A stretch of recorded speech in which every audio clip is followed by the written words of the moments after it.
Good day everyone and welcome back to the channel. So I'm just getting all the components sorted to put these amplifier boards together, and currently what I'm doing is I'm just matching transistors. So I've got a large number of these that I need to still sort out, so I'm going to do that off camera, but the input stages and current mirrors I think I'll do on camera. The other thing that I've noticed is the only 47 microfarad caps I've got at the moment is 63 volt. I do have some that are ridiculous, like 150, 250 volts. I don't have any 75 volt caps. So I've ordered some 47 microfarad 75 volt caps. The other thing I noticed when I went to my drawer to get some UF4007s, which is what I'm using everywhere that I'm not using 4007s, I found that I've only got a couple of them left.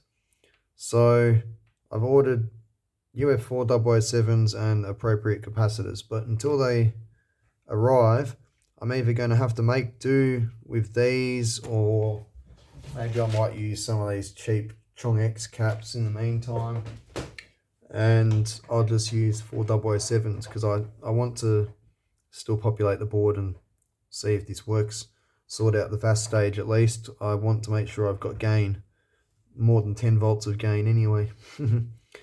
So I'm going to just finish, I've almost finished these, so I've just got to finish those. Basically what I've been doing is to get these two matched sets, I've been putting these all into groups, and I've had to go through quite a lot just to find enough to do two matched sets, or four matched sets to be technical. So that's why I'm saying I'm going to finish doing this off camera, because by the time I finish that and that, it's just going to be a lot more time.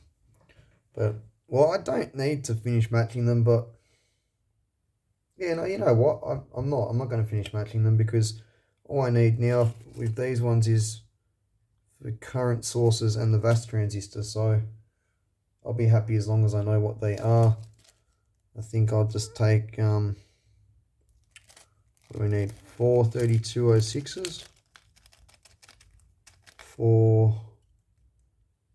actually I'll keep the ones that I've got a lot of the same for next time I need matches. Alright, I'll work this out off camera and I'll be back shortly. Just so you'll have an idea, this is how many capacitors, 47s and 100 microfarad, and diodes that I don't have the diode that I want. Oh, sorry, no, these are the correct diodes, these aren't. So I could use these in place, but I'd trim all the legs up only to desolder them and put them back in the drawers with cut legs. So I think, I mean, I've just grabbed this out to show you how much it is, but I'm going to put this back in the drawer and just wait until the deliveries come. It's okay, it'll only be a week at the most. The stuff's already on the way, so I mean, I've got plenty of other things to make videos on, so we'll just do other stuff, and then when the proper components come, I'll build it once. Look, I'm trying to put a lot of effort into this too. You know, I've matched all the transistors. I'm using nice transistors, quality parts. I don't want to go and throw cheap stuff at it like this, or, you know, pull it apart twice, all that sort of silly stuff. I just want to do it right, you know? So I'm just going to be patient. I mean, God, look at the input caps even. They're fancy electrodes. I know there's even fancier electrodes, but I mean, at some point it does just become wankery and bullshit, doesn't it? The audiophile community. I'm probably going to get a lot of shit for that, because I'm kind of one myself. But I mean, I do draw a line, you know? I mean, whilst I might go for 100 mic instead of 10 and go for an audio brand cap that's actually bipolar, where other people might just use something like that or that, that's sort of my limit, you know?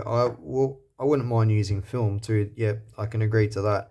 But beyond that, when people start paying, $100 for an audio capacitor or something like that, just get out of here, you know? come to think of it, I mean, these are correct. These are for the power rails, but these diodes that so the diodes are in the audio path are mainly the bias string diodes, but there's also some diodes, wrong piece of paper, sorry. Oh no, it's here. In between the bases of the 2SA1024 and 2SC3206, there is a 4007 anti-parallel diode. I've been doing a bit of research on this. I'm going to change them for Schottkys. Ideally, the bias string would be Schottkys too. I might change it in the future, but I'd have to change the amount of diodes, and I don't know. I'd have to play around with a bit of stuff because I've got to work out the what do you call it? The thermal coefficient of the diode that I'm using. So anyway, these diodes I'm going to change for Schottkys, but the 1, 2, 3, 4, 5, 6, the 8 bias diodes that connect onto the end of that big bias string on top of the heatsink, they will be UF4007s, and I will wait until I get the correct diode as well. So those are the diodes that I've chosen that are going to be the reverse protection diodes in between the bases of the pre-driver transistors. They are BAT46 diodes.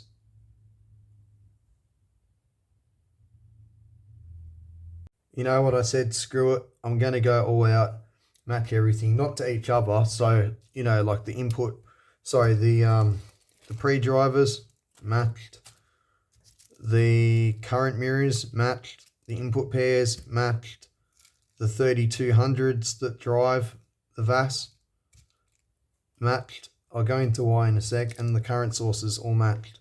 The reason for this, if I have all the transistors in both the amps the same, so, you know, instead of having one input pair that's, say, HFE 350 and the other board's got 250, you know, and then the current mirrors are different and then the VAS is different. If I've got the same in both amps, I should have the exact same specs in terms of THD, phase margin, all that sort of stuff, you know what I'm trying to say?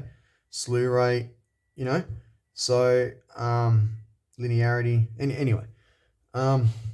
So I just decided to go for it. I mean, it doesn't take that much effort. It's not like I've got to go through a lot to do this. I've got different batches in here. So like that's all the 2SC 3200s of this one batch.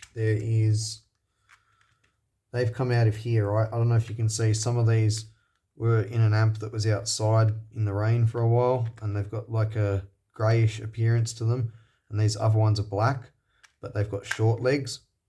And then you've got some with long legs that are black, or they're 1268s, they're 3200s. That's one batch. So out of that one batch, for me to go match, I just need 4 that I want the same, because there's it's the bottom transistor. Hold on,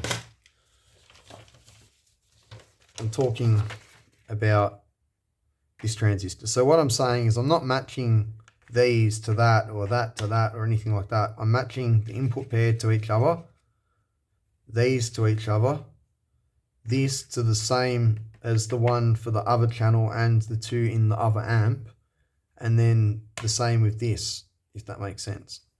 So yeah, all right. So, well, you know what, I'm actually still forgetting something. The VAS transistor. Yes, the VAS transistor. One sec. And I need more bags. I need another 3 bags. I'm putting all of this to the side because it's not going to get assembled for some time. Maybe a week at the most, but still, I can't just have all this lying on my desk because I want to do other things whilst I'm waiting for the rest of the parts to arrive.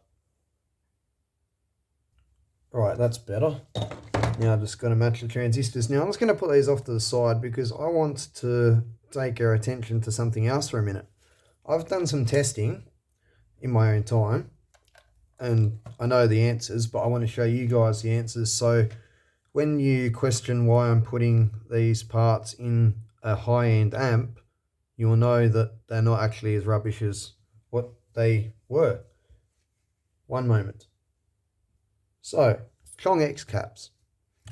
They used to be like this, and say chongx and VEHT on them, and they were terrible quality. Half of them didn't meet the voltage rating. The capacitance was always way shy, especially even of like a 10 or 20% tolerance. The ESR was through the roof.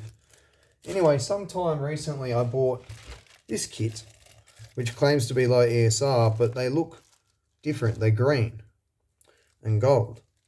So I've been taking some measurements of them, and this is quite interesting because I've measured these, and these are absolute rubbish. Now, I've measured these and compared them to low ESR caps, and they are also rubbish in that department too. But then I got thinking the other day, and I was like, well, I wonder what they are like compared to normal capacitors. Well, you're not going to believe this. These are actually really good normal caps. I'll go get some decent normal caps, and we'll take some comparisons. Alright, so I've just grabbed a couple of caps. I've got some 63 volt 47 microfarad. These are suntan ones from Jaycar. These are good. I've been using them for a while. These are also suntan 63 volt 100 microfarad. This is a Nippon Chemical. Sorry, no, this is a Samyang capacitor. Anyway, 35 volt 470. These are quite common. These are in a lot of different electronics, and some people hate them, but honestly, there's nothing wrong with them. If you measure them on an LCR meter for specs, I'm saying, like, they spec out. So do these, PEC, these are good caps too. 470 at 35. Had plenty of experience using these over the years, never had a problem. Actually found that these have got quite good ESR too. Anyway, so 100 microfarad, 63 volts.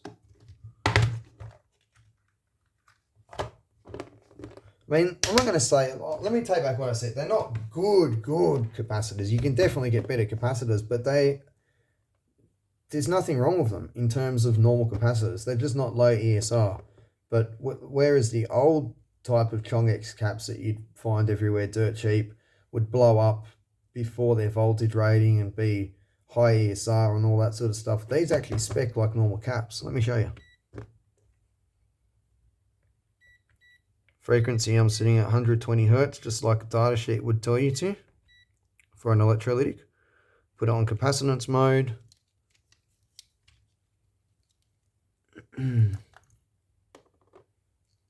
These are a little bit smaller, so some of them will have slightly higher ESR or not be as good with ripple current, but yeah, they're not bad. I'll show you. So that's 0.8 ohms. The tolerance is the only thing that I've found that is really out of spec in my mind. I mean, if you call them 20% tolerance, they're not really out of spec, but yeah. So that's only 0.6 ohms, you know, and that cap's quite a bit smaller. So, I mean, you know, and when you consider the 20 roughly less microfarads of capacitance, which if it's 20% part, that's fine. You know, it would be about 0.8 because there's less rolled up, which would increase your ESR. I don't know if that makes sense or not. But anyway, let's keep going. Let's have a look at some more. So they're not great. Like I said, let me rephrase that. They're not great caps, but they're not, you know, rubbish or even something that you should worry about using. Definitely test them out and make sure, because there's a lot of different types out there. And I don't think chongx is a brand, because I've seen a lot of different caps that look very different labeled chongx. So you know, it's the same as all these people that label caps Sanyo and stuff like that, and they're the same Chinese rubbish, just relabeled, you know. I wouldn't be surprised how many of the same labels get printed and put on these things and they're not what they say they are. But what do we got? 470, 35 volt.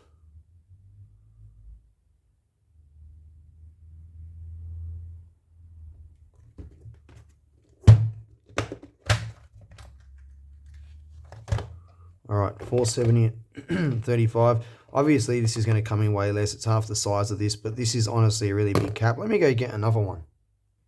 All right, so you see what I'm saying?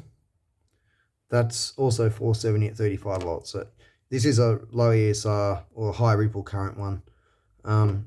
Anyway, let's still compare them. We'll start off with the chongx cap. 0.1 ohm.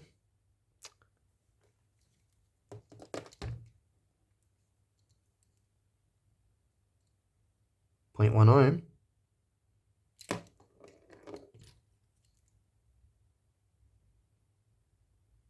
0.1 ohm. So I mean, and the capacitance is all the same. You see what I'm saying? They check out. They actually check out. Like I said, they're not high quality. I wouldn't expect to put a lot of ripple current through them. But I mean, they're not advertised as high ripple current, and they're physically small. So I mean, you're expected to know that. It's not like they're claiming they are. The only thing that they're lying about is low ESR. They're not low ESR. But I mean, other than that, yeah, they're all right. It's good for me because I bought this to, test it out and see how bad it actually was, thinking it was going to be like the other ones I've seen and bought, and it turned out to be a lot better. So this is 47 at 63 volts.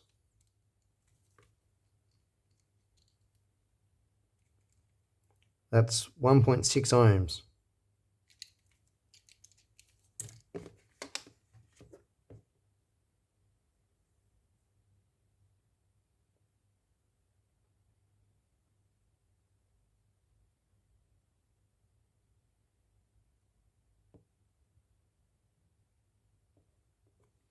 $50 is the closest we've got.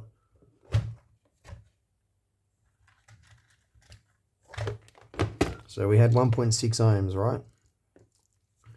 And comparing that size to size, the chongx cap's actually bigger than my ones I bought at J-Car. So I mean, that's what I'm saying. They're not too bad. 1.3. Look, it beat my cap. It actually does better than the one I've got. So, yeah, there you go. I probably won't be using any of these in this amp because these are only up to 63 volts. Yeah, 63 volts. That's why I've had to buy some 75 volt caps and we're waiting for those to arrive. But I thought I'd just show that just in case I do use them somewhere, because I don't want anyone questioning my logic, because I'm like probably most of you guys. I don't like using rubbish components. You've seen me get rubbish components before, test them and throw them in the bin, and or put them to the side, not with the rest of my components, because I won't use them in important stuff. If they're really bad, I'll throw them in the bin. I'm quite fussy like that. So I just wanted to show that. I'm not saying go rush out and buy them, but I mean at the same time, there's no reason not to buy the low ESR kit. All right, the green and gold low ESR chongx caps make decent standard capacitors with, on the smaller end of the ripple current. But that's the thing. Like I said, caps come in all different shapes and sizes with all different ripple current and ESR values. So, I mean, as you saw, they're pretty standard, so I wouldn't complain. Anyway, now that that's over with, I'm going to get back to this. I'll just go put these back away. Alright, so I want 4 of these 3200s that are roughly the same. It's not critical, but I mean, I'd just be happy if all my parts are closely spec'd to each other between the two channels, if that makes sense.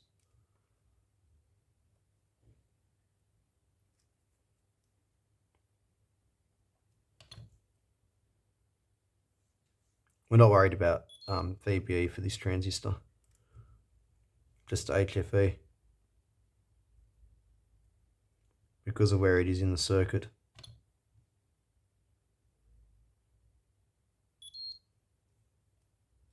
Looks like this is going to be pretty easy.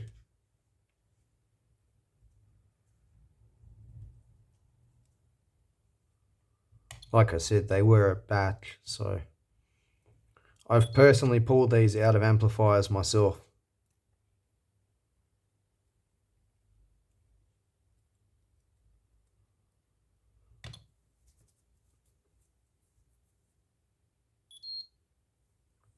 Well, it looks like we're using those 4. They're close enough. The closer the better for me, but I mean, I can only use what I've got. You know what I just realised? 1 minute. No, no, no, no, no, no. I just bought some of them. Oh, God. I'm too fussy. That's my problem. Let me just take a quick look and see what's in here. You know, if they're all exactly the same, better than the one that's off by, what, 30 or something like that, I'll use these ones instead.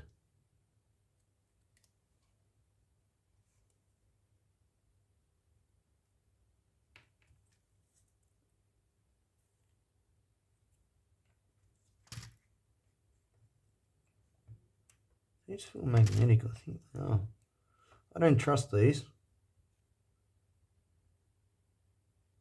I think these might be China fakes.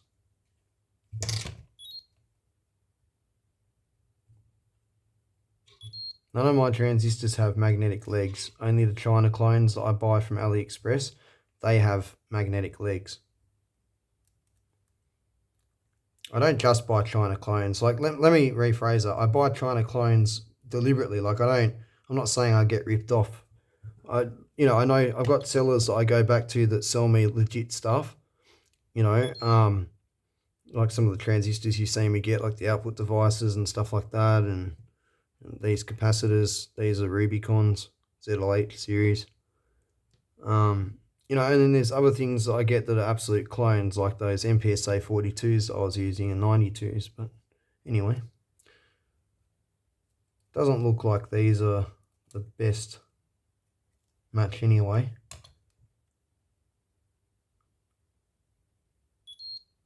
Nah, seeing the steel legs is making me want to stay with my set, so I will put these away. I guess they don't really need to be in separate bags, do they? But I will. I'm just going to keep everything separate. It's all going to get thrown into one bag and thrown off to the side, so that when my parts arrive in a week or so, I can just grab, you know, half the bags, populate a board, grab the other half the bags, populate the other board, basically. So now I need to work out fast transistors. So they are going to be 2SC3206s, which I have already matched. 155s, there's a lot of those. I'll take some of these 155s. I only need 4 of them.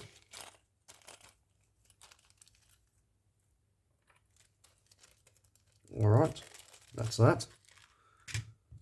Yeah, what I started doing is when I go through transistors and match them, I've started leaving them matched in the drawers. Even over here, I've got some BC546s and there's a couple of matched sets just wrapped up in Kaplan tape.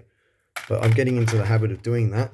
And also when I buy transistors, if they're different batches, I keep them separate. So you'll see that there's all those loose in the bottom, then that bag, then that bag. You know, I've got that in a lot of drawers because of the same reason, because they're different batches. It's the same reason why I have all of this is tip 41, 42, tip 41, 42. There is more. You know what?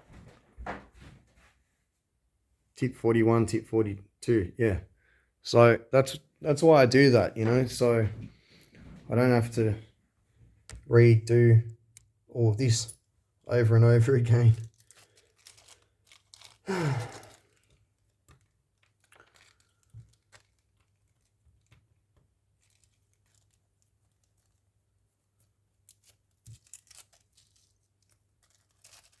So now I just need to match input pairs and current mirrors.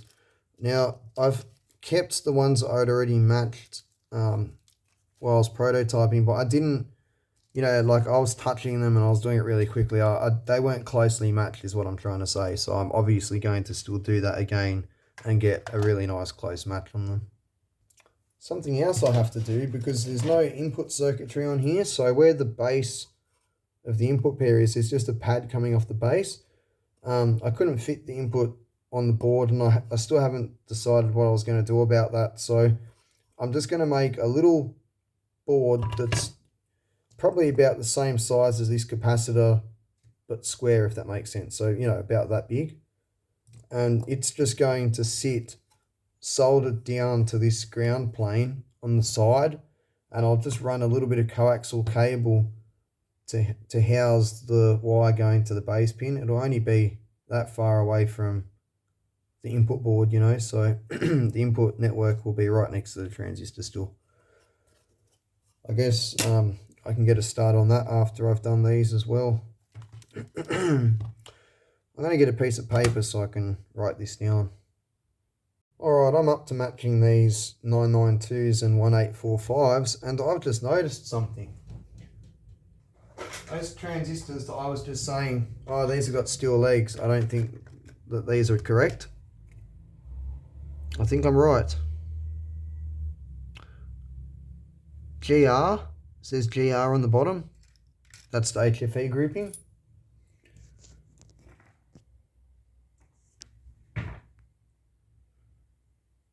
Sorry, my phone's flat. I'll unplug it for 1 second. GR should be 200 to 400 HFE. Now, if we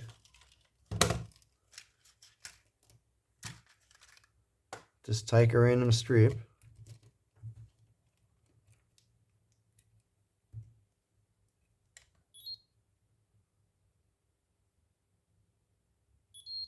$200.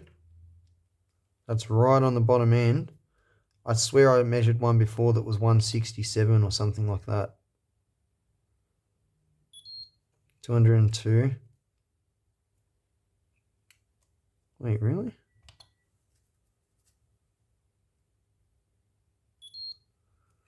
There's no way that these are 2SC3200s. I know my ones are. They don't have copper legs, and I pulled them out of a proper amplifier. When I say proper, I mean made by like Yamaha or Kenwood or something like that, you know, not some Chinese thing with Chinese parts. Yeah, 197, that's under 200. I find it hard to believe. I'd say these are Chinese clones, and when they were grouping them for HFE, working out what to sell them as, you know, they literally just made it in the 200 group, and they were like, all right, 2SC 3200, it meets the breakdown voltage, it's got barely enough HFE, let's sell it. I really think that's what's going on, because these have got the steel legs on them, and the case, there's something I've noticed about Chinese TA92 transistors. I'll go get some and I'll show you what I mean, and maybe then you'll believe me a little bit more. And don't worry, I'm not saying that no one believes me, I'm just saying. I like to show proof. So, you'll notice, I don't know if it's going to show on camera, but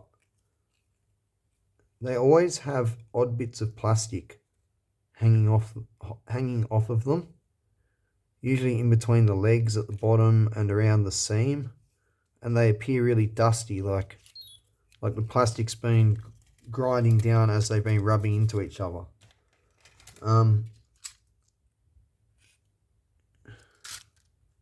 It's really hard to show it on camera. It's almost like a haziness that's in the black shininess, and it just, some of them, these don't have any plastic hanging off the edges, so I can't show that, but I've come across it plenty of times. Like, look, see in that bag, see how there's black specks in there? I don't know if, see those black specks? That's the plastic shavings I'm talking about. And in fact, on the side of that one transistor there, you can see the plastic I'm talking about, or you could.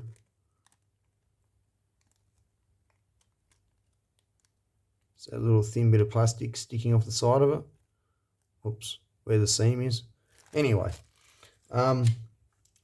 that and steel legs is a trademark of Chinese clones. But at the same time, they've done a good job of hiding it. They've put K303, which looks like a Fairchild thing on the top. I think it was Fairchild that did that. And GR is exactly what the HFE should be, the grouping. Like if you look at these Chinese ones, they'll always just say, like this is a S9013, and it just says at the bottom H331. And all of those clones I've got, they all say H331 or B331. It's a meaningless number. Proper transistors made by proper manufacturers, none of the numbers are meaningless. And if you go to the data sheet and actually look, it actually tells you what numbers in each place on the transistor actually are codes for what things. So yeah, there's definitely ways to tell fakes or clones from originals. Anyway, let's start with these. I'm just going to get the these guys, and you see how I've straightened the pins on some of these to put them in breadboard. I'm just going to do that to all of them. That way I can put my ZIF socket on here and just drop them into that. Alright, I'm not too sure if I've got two batches here because these ones look a lot shinier than them, but they could have also just been in a different part of the amplifier. So I'm going to try out of this pile first because, I mean, you know, it's less to do. That's always a good thing.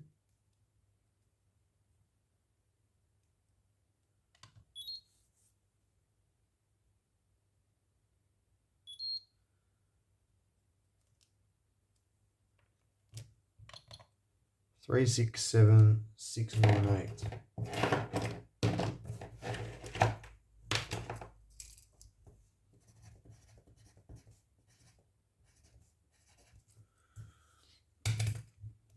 I've left these sitting out to warm up or cool down, and I'm not touching them at all, and I'll leave them sitting in there for a sec before I press the test button.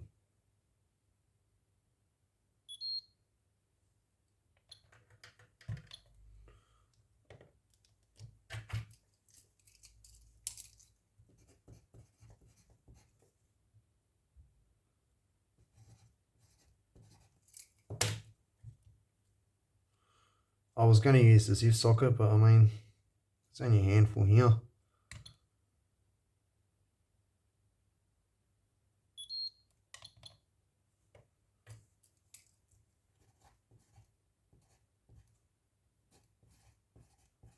Really 699? Oh yeah, it's probably 698, eh? I just put it in and hit the button really quick. 697, yeah. So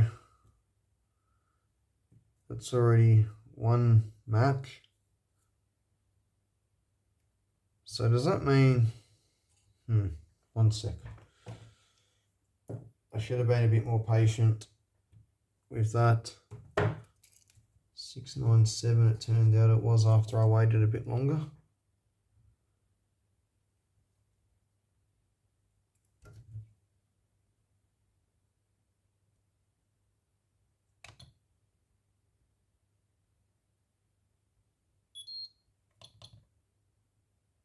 Yeah.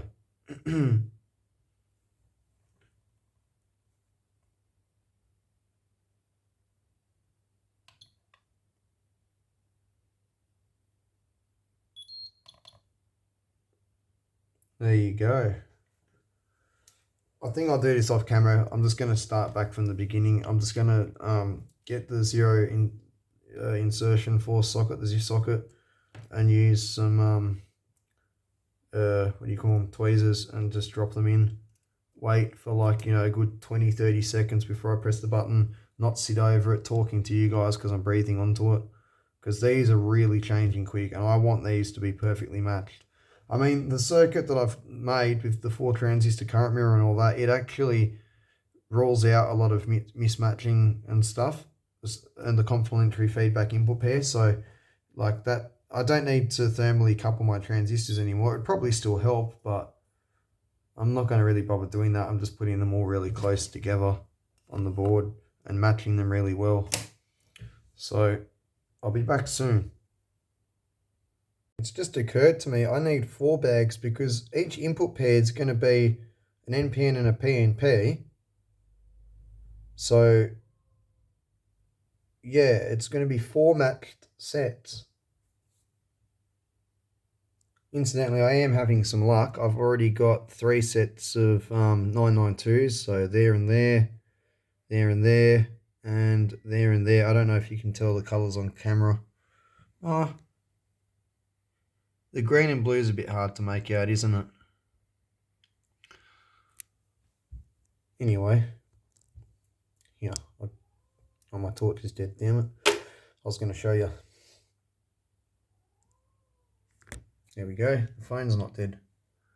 So, blue and green.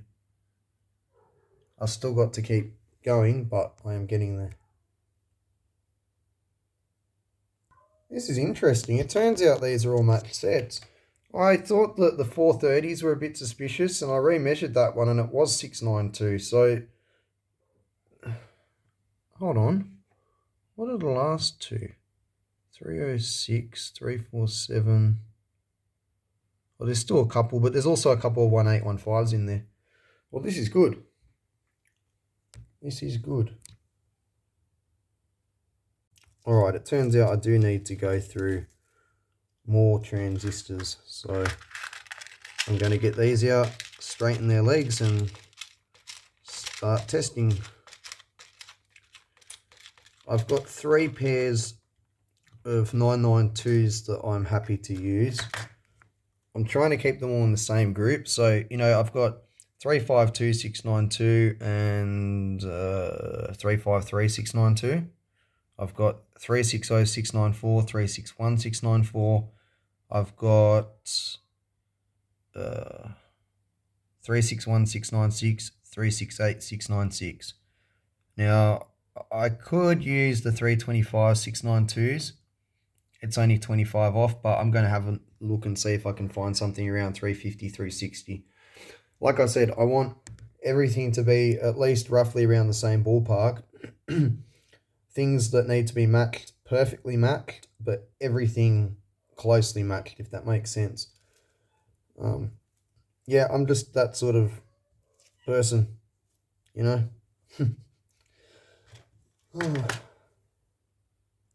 Oh, I've just noticed something. I'm already halfway there. So the red set and the yellow set are 1845s, and the blue set and the green, just the blue set are 992s. So if I can find one more set of 992s around that HFE, that is all the input sections. That's awesome. So I've got some 992s here that are just 992s, no 1845s mixed up in it. I'm just going to straighten their legs and then... Can you guys stop? Sorry, guys. Cats. Yeah, I've got a couple of cats that are not D6. They're females. There's no males that aren't D6. They can't breed, but when they get on heat, they make some weird sounds. Anyway, I'm going to straighten these legs up and then test these and see what I've got. It's looking quite promising, and from what I can tell, these are all the same transistors out the same amplifier, so I imagine that the gain on the rest of these and the VB is going to be pretty well the same.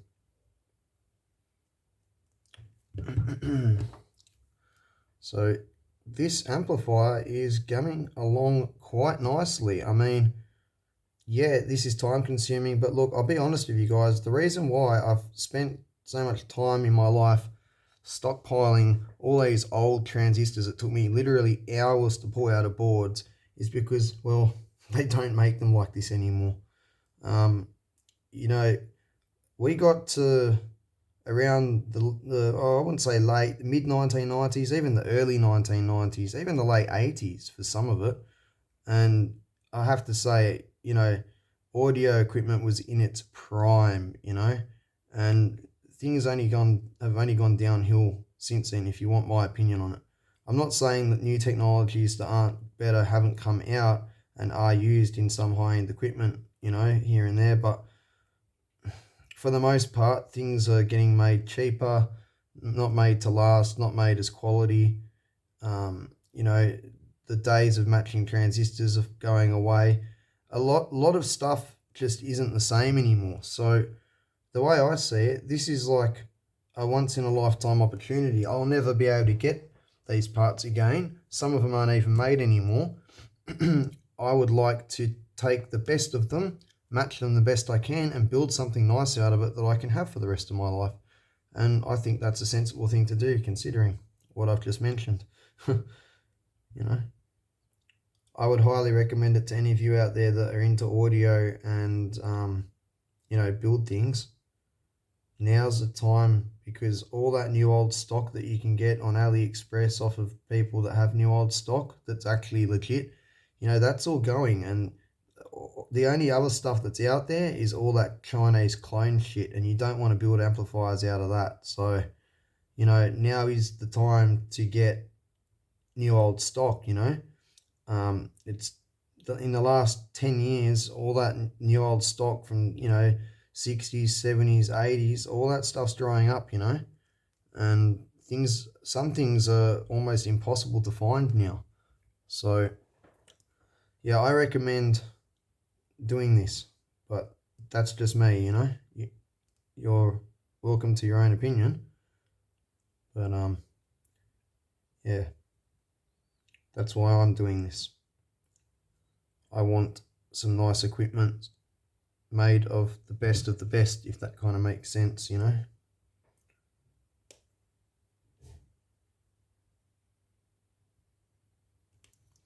like I said, go do some research online about this, because this is an interesting subject to me, and I don't know if it interests you guys that much, but tip 41s and tip 42s are rumoured to not be that good for building amplifiers. That's what people say. And I've had heaps of batches of tip 41s and 42s. I've even got batches of 41s and 42s that were from the same batch group.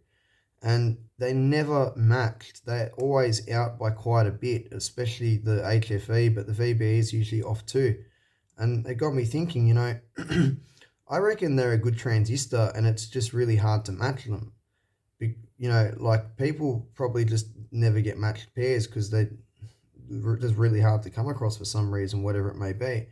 But if you do buy a few different piles from all different manufacturers, you do end up being able to make really perfectly matched sets. And I can't help wondering if the performance of those matched sets, which are so hard to come by, is actually good. I just can't see why, a fairly modern day transistor that's designed for amplification would do a bad job at it unless it wasn't matched, and like I said, from what I've seen, they're never matched. It's so hard to find any of them matched. If you just go to anywhere, say Mouser, DigiKey, Jcar, an AliExpress seller, anyone, and buy, 10 of tip 42 and 10 tip 41s, and go and HFE and VBE test them, they'll all be miles apart, And furthermore, you might go to another shop and buy another 10 of each and check them. You guys have seen me doing it. It's taken me piles and piles to get them close. So, I'm wondering if that's what it is, to tell you the truth. But leave it down in the comments if you consider yourself a bit of a guru on that sort of thing and you have an opinion. I'd be interested to hear it. And I don't care if it clashes with my opinion, as long as you provide a reason behind your thinking. Don't just say you're wrong, I'm right, But if you want, you've got a reason, I would love to hear it, because I'm always open to hearing stuff. I just don't like when people argue stuff without, or not even argue, just present facts without, or present what they're saying is facts without any sort of explanation or evidence, you know what I mean? I'm sort of a man of science, I spend a long time researching and doing electronics, and I don't come up with my theories just, as guesswork. It comes from experience. So, if you have experience in this field and you've, like I said, you've got some sort of reasoning for why this is, leave it down below. Anyway, let's see if we can get lucky again. I'm looking for ones with an HFE around 350 to 360, and you know what, I'm just going to leave them to sit for a bit. 350 to 360 with a VBE around 692, 694, 690, 696 would even do.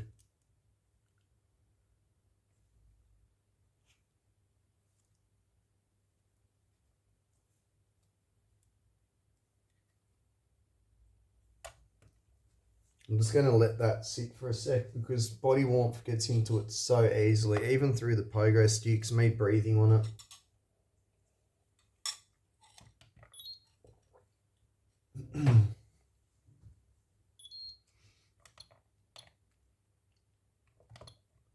I don't think this is going to be a problem at all. Oh, okay. Yeah, that's off a little bit. All right. Well, I'll get through this pile and I'll be back soon. I swear to God, the second one I picked up, 358691. I'll leave that a minute because that's not the actual reading because I've touched it. But I just need, I think it's 2 of them. If I can find 2 like that, I am absolutely laughing.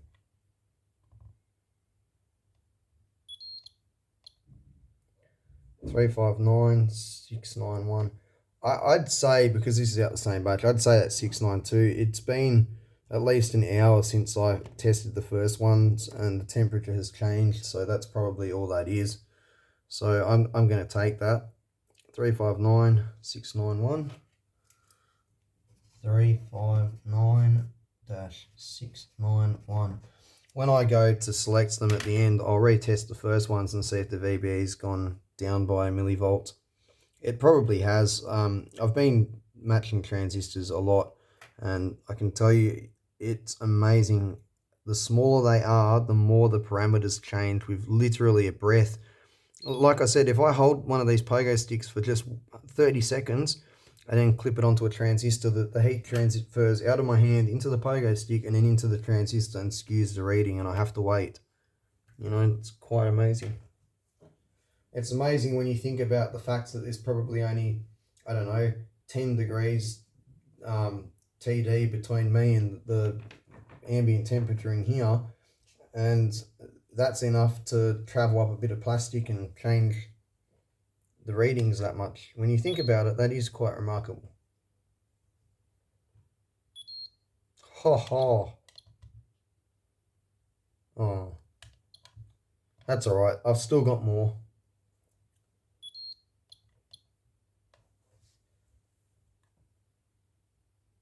I'll just leave that for one more second.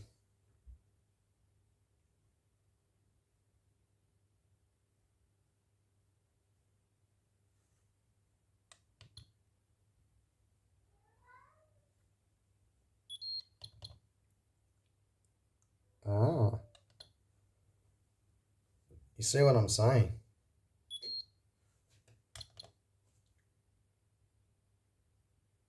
Let's just wait a bit.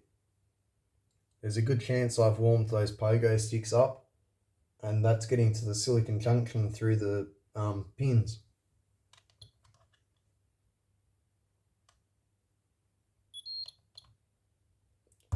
Yeah, that's at 693. That's it. 362, 693. They're the same transistor. You can tell. You can see what you guys can. You're all smart enough to see what's going on here, right? It's temperature.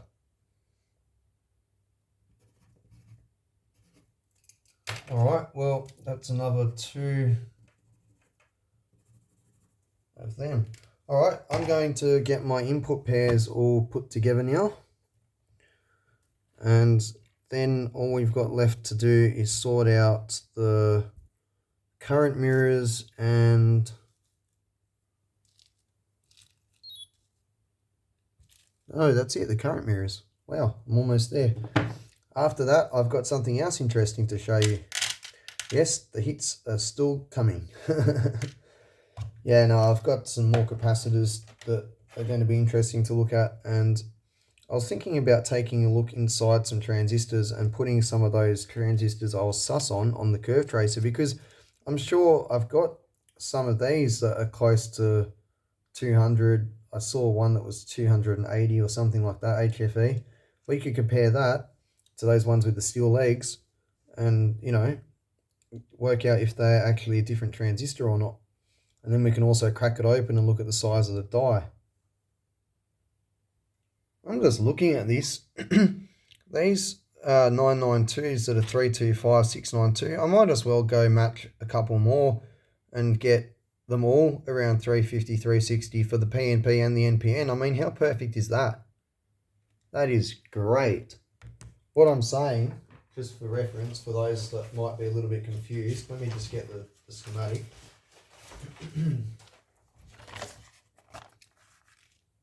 What I'm saying is not only I've got the PNPs matched side to side and the NPNs matched to side to side, but I've got the PNPs matched to the NPNs side and side, like all four matched. Like you can't, all four of these will be matched and all four of these will be matched. I mean, how good is that? Come on.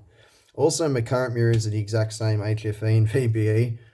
And these two transistors are matched between channels and between amps. So all four channels in both these amps that are going in the same case should all be identical, if that makes sense,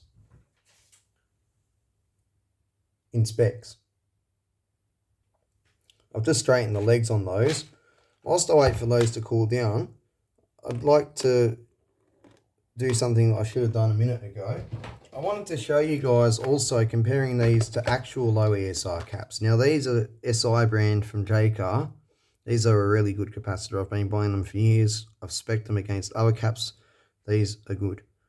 So I'll do the same thing. I'll set this at 120 Hertz because that's what it says in the data sheet for electrolytic capacitors. I'll put it onto capacitance. Oops. Excuse me. Oh. And I'll set it to ESR.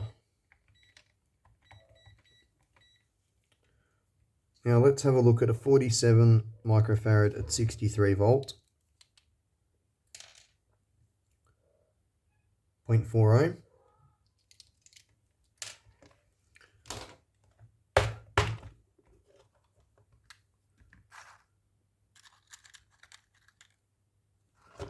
.47 at 50.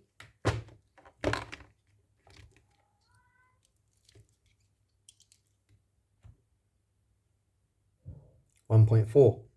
And remember, we looked at this against a normal 47 mic cap before, and this was better than that cap. So you see what I'm saying? These are not low ESR caps. These are actually normal capacitors.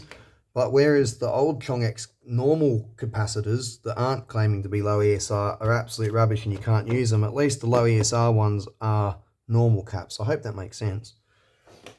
Just be aware of that. So if you want to cheap out and get cheap caps for a good price, buy the low ESR chongx. But just know that they're normal caps, not low ESR, but you're getting a good deal. But if you try and get a good deal buying the normal ones, you will get ripped. So this is a 22 microfarad at 63 volt, proper low ESR cap. That's coming in at 1.8 ohms. What? That doesn't seem right. I'm just going to get another one in case that's defective. I haven't yet come across a brand new defective capacitor in my lifetime. Not from a reputable brand, but I'm not saying that it's not something that can't happen. I just would have thought that it would be maybe half to a quarter of the ESR, double of what the previous cap was. Okay, that is what it is. Let's get a 22 mic at 50 volts or 63 if they have it. No, they don't. Yeah, all right. 50 volts, 22 mic.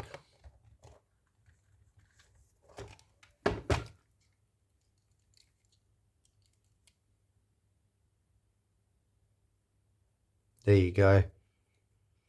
So, you know, if you want to buy a capacitor kit that's really good bang for buck, the low ESR chongx, it does handle its rated voltage, and they are good normal capacitors. They're just not low ESR, but like I said, it's definitely worth the money. If you think about how many's in that box and the quality of them, it's definitely worth the money, I can say that. I just wouldn't buy the normal ones that don't claim to be low ESR, because they're high ESR, and who wants high ESR? That doesn't exist. Alright, I've done it. I've only left the ones out that are matches. I'll bag them up. So I actually need more 1815s.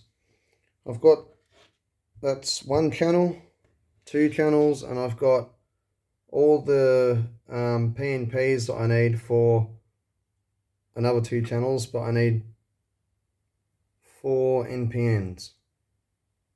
Wait. 4, yeah, 4 of them. Wait, something doesn't feel right. Yeah, no, 4, that's right. More matching. Oh, you're not going to believe this. I've run out of KSC 1845s. But guess what? Those are KSC 1845. Every transistor on this board is a KSC 1845 that's in a TO92 package. There's 1, 2, 3, 4, 5, 6, 7, 8.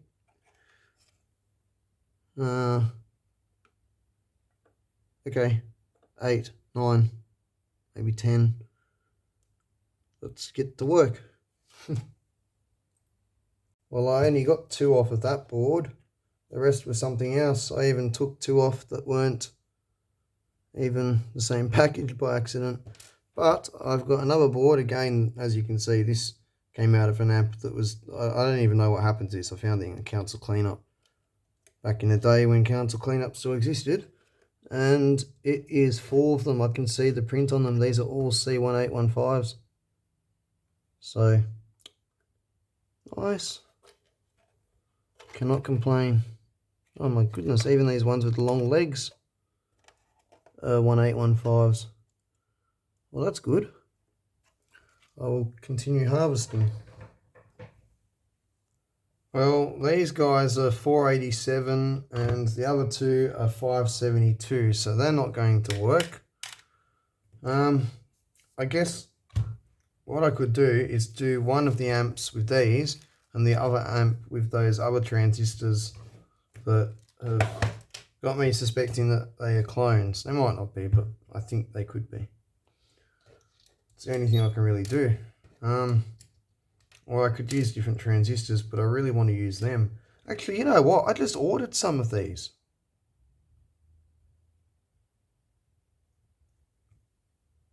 I think... Oh,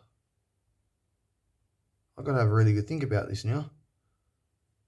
I might wait until the ones I've ordered have shown up. What I'll do is I'll bag these up, the remainder of these, and I'll write, like I'll put 2 in a bag in sets and write on the bag what they are and put them off to the side in the drawer so that I don't have to go through them all again to obtain those numbers. Wow, I am getting tired. You know what I just forgot? I've got this entire board behind me that's 4 of them. So no, I probably won't have to wait. I've just got to desolder these. I took those 4 and tested them and forgot about the rest. Happens to the best of us. Well, at least I'm halfway there. And I've got all the other transistors for everything else sorted. Still got to do the current mirrors. I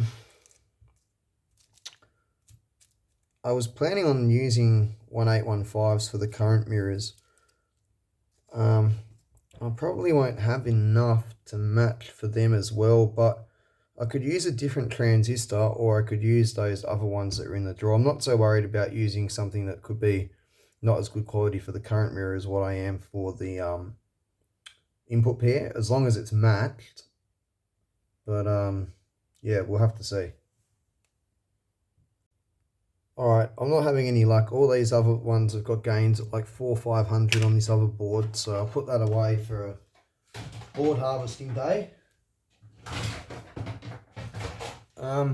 And I'll put these away. What I'll do is I'll put these back in here as well.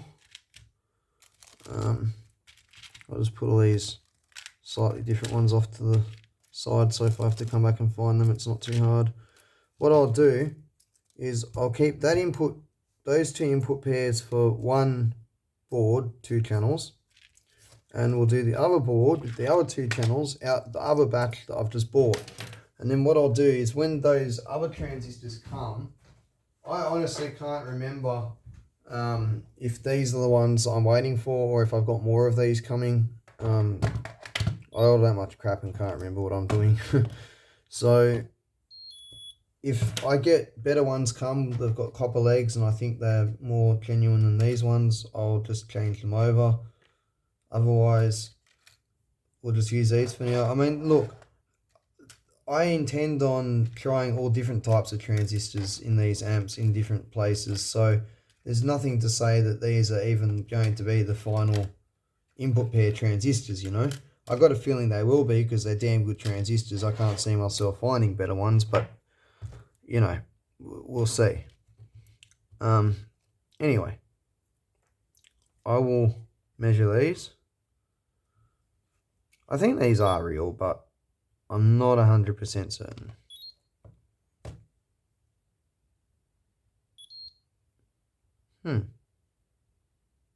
Okay.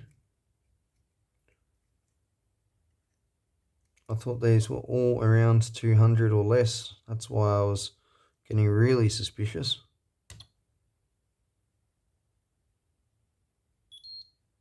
Huh.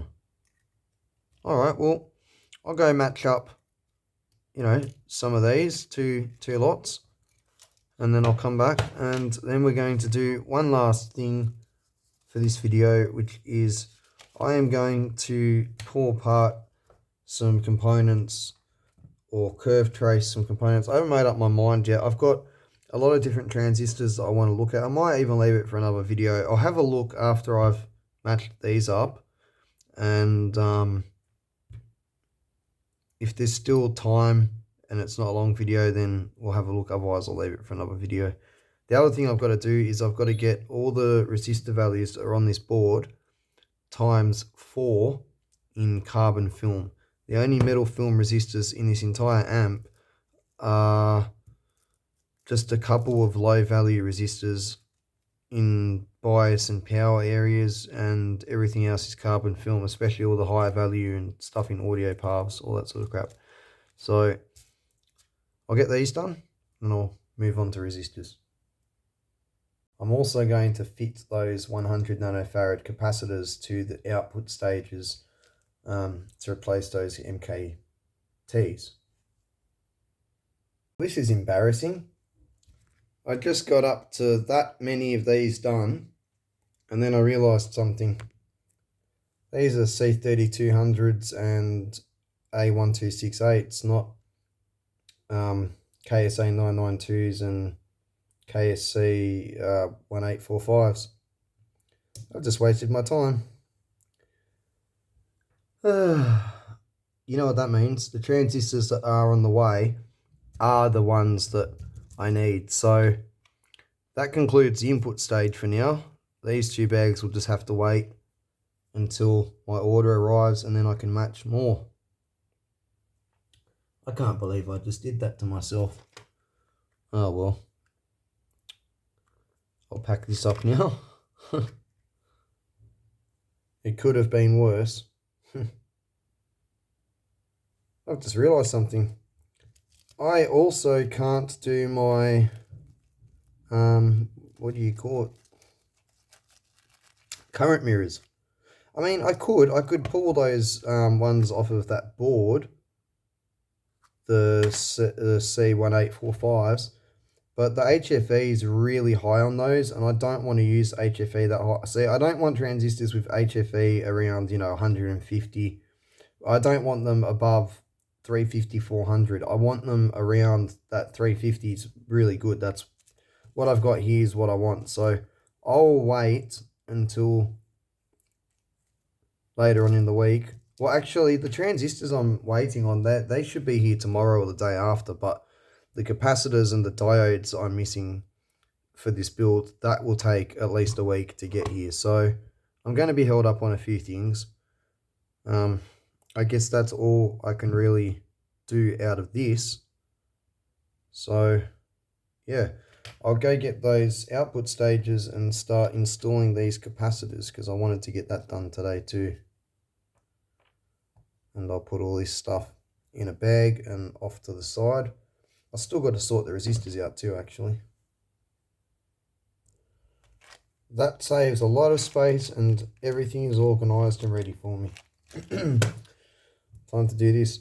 I'll get the resistors organized tomorrow because it's already really late tonight and I don't need to put that in this video. I'm sure no one wants to watch me looking at bands on resistors, working out their value. I'll put that like that. So I'm going to just cut these off because these don't have long legs and I need to join them here anyway. So it's actually kind of fortunate that I can do this. I'll just leave enough leg on these caps to solder onto a board. The ones that I make where I solder the components from the top down like that. That's what these will end up getting used for.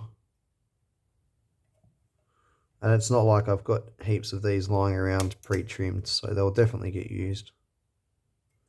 Otherwise I would not like doing this so much. Alright, let's get those two on.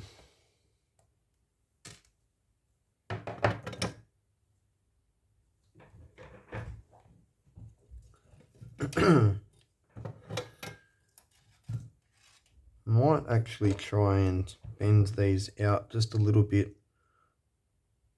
Not all the way down at the base, just a little bit up the leg, just so that I can get more surface area at least where they meet. Where they meet with the lead that I'm soldering on it, that is. Kind of like that. Yeah.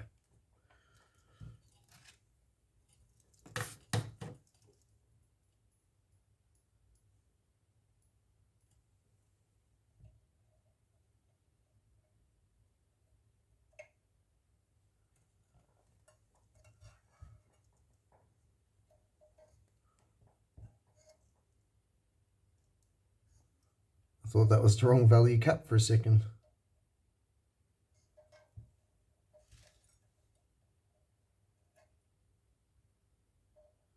That works. I want to keep it away from the resistor, but I don't want it to touch the end.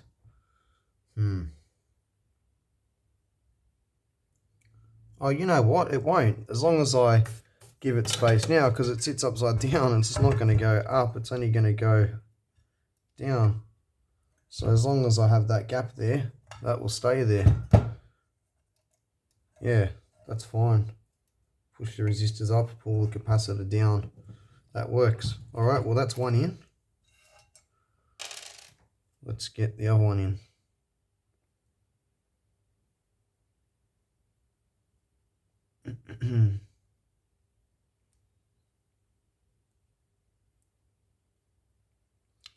I find looking at the top, it kind of looks bare having those miniature resistors because you can barely see them, but the inductance on them is just so low. Like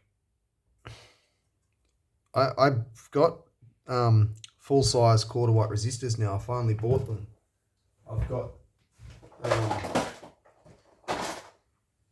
like 4 packets of that many different values. So I've got stocked up on those. But I think I'm just going to continue using the miniature ones for this build because as I showed in the other video, the inductance on the miniature ones is even smaller than the full-sized ones. And as it is, I'm trying to make this amplifier using the best quality components without spending a ridiculous amount of money, you know, and without, you know, going for absolute wanky shit like, you know, audio capacitors that are hundreds of dollars or whatever when, you know, to be honest, these Weimers are just as good. I mean, I measured these in the other video and showed you guys the dissipation factor 0 and all that sort of stuff. Like, these are amazing caps. You know, you don't need better than that. Like, if it performs better than anything that is available, it's the best. It doesn't matter if you go and cover it in gold on the leads and put a fancy label on it that says audio and charge $200. It's still as good as the MK P4 that Weimer makes, you know? It's just, there's a lot of wanky shit out there. You know, ESR can only go so low. Dissipation factor can only go so low. You know what I mean? At some point, all this stuff just becoming a load of crap.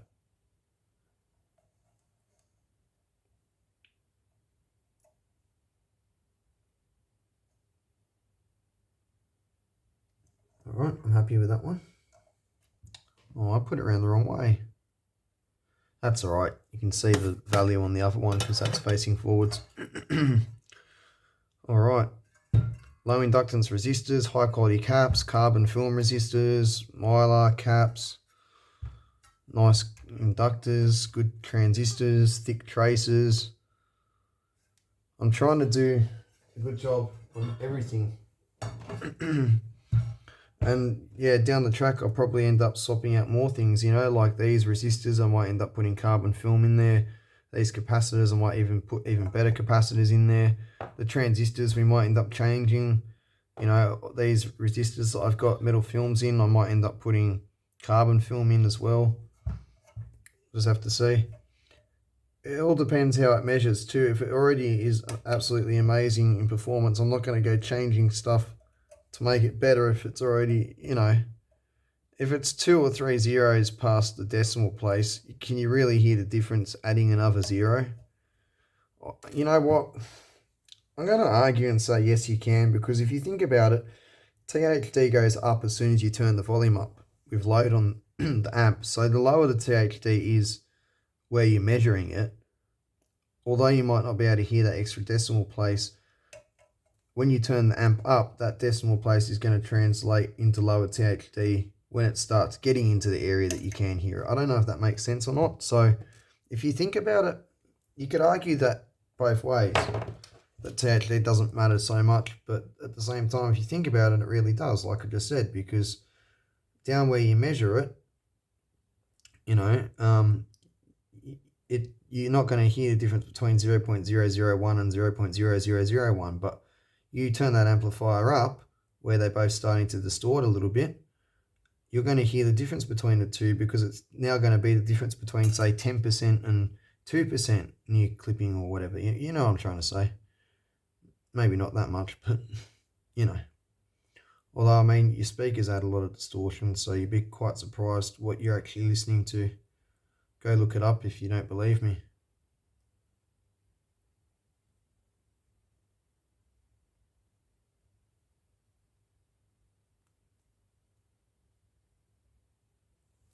All right, got Slim.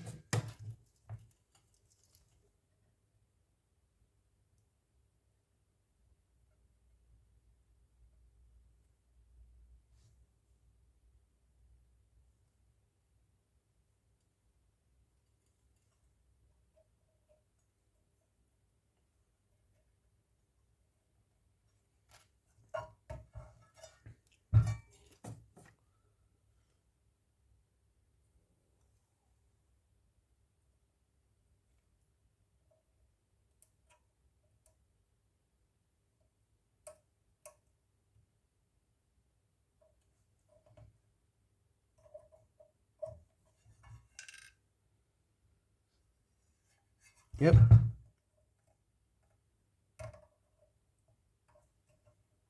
I'm happy with that.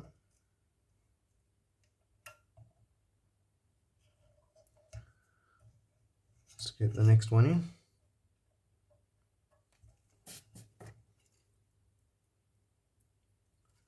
I use proper solder too. You got to remember this is proper leaded solder. I don't use that lead-free rubbish. So my joints, when they look shiny and nice, they are nice, strong joints, you know. So don't worry about this coming apart.